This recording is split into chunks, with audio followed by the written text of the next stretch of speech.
Сәлем достар, менің артыма қош келдіңіздер. Бүгін сіздермен зеленый борщ дайындаймыз. Немесе шабельный суп десеңіз болады.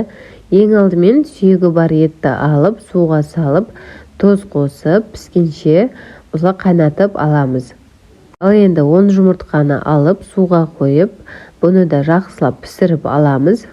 Енді сорпамызды сүзгіден өткіземіз.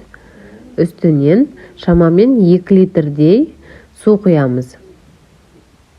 Одан соң қайнауға отқа қойып қоямыз. Ол уақытта пиязымызды майда етіп турап шығамыз да, сковородкаға май құйып қыздырып, пиязымызды салып, жақсылап қызарғанша қуырамыз.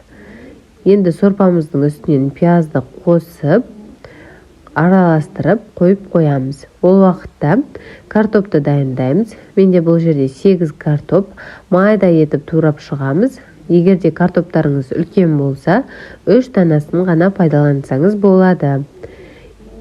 Туралған картопымызды сорпаның үстінен салып, бетін жауып, қайнатуға қоямыз. Қайнағаннан соң етімізді саламыз. Енді жақсылап араластырып, піскенше қойып қоямыз.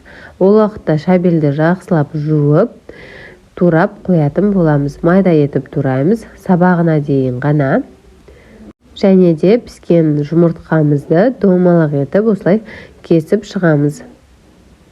Біздің картопымыз пісіп шықты. Енді жұмыртқаны салып, тағы да 10 минут шамасында осылай қайнатып алатын боламыз. Қалауымызша тұзымызды саламыз дәміне қарай. 10 минут өткеннен соң чеснокты қосып, жақсылап араластырамыз. Және де қалауыңызша дәмдеуіш қосамыз. Менде бұл Галина Бланка. Сорпаға араластырып езіп, құйып жатырмын. Енді бетін жауып қайнатамыз. Қайнағаннан соң шабельді саламыз. Барлығын салып, укропты турап үстінен тағы да салатын боламыз.